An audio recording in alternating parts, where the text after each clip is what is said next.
کیلے کے استعمال سے پیٹ میں رسولی نہیں ہوا کرتی، مطلب پیٹ رسولی سے بچا رہتا ہے۔ مالٹے کا رس پینے سے جگر کمزور نہیں ہوتا اور نہ ہی جگر کی کینسر ہوتی ہے۔ پودینے کے پتوں کو چبانے سے دماغ کی خشکی ختم ہوتی ہے۔ اس کے علاوہ پودینے کے استعمال سے پیٹ کا درد اور اپہارا بھی دور ہوتا ہے۔ جو افراد بڑی آنت کی بیماری میں مبتلا ہیں انہیں انگور کا جوس بنا کر پلائیں۔ آنتوں کی بہتری کے لیے بہت فائدہ مند ہے۔ نظام ہاضمہ کی بہتری کے لیے کوشش کرو کہ جاپانی پھل کھانا شروع کر دیں۔ اس سے ہاضمہ خراب نہیں ہوتا۔ اس کے علاوہ کھانے والی ہر غذا آسانی سے ہضم ہو جایا کرتی ہے اور ساتھ آنتوں کو اچھی خاصی طاقت ملا کرتی ہے۔ بخار کی حالت میں روٹی کھانے سے گریز کیا کریں، بلکہ ہلکی غذا کھایا کریں، مثلا مونگ کی دال کی کھچڑی پکا کے کھایا کریں۔ تندرست رہنے کے لیے لباس ڈھیلا پہننا چاہیے۔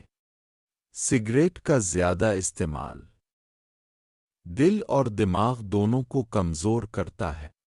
کوشش کرو کہ ٹھنڈے پانی سے مت نہایا کریں، کیونکہ ایسا کرنے سے پٹھے کمزور ہو جایا کرتے ہیں۔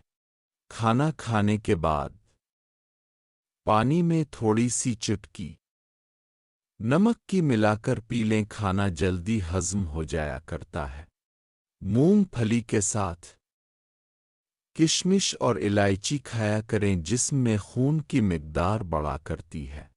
اگر اپنے آپ کو تندرست اور صحت مند رکھنا چاہتے ہو تو 7 سے 8 گھنٹے سویا کریں۔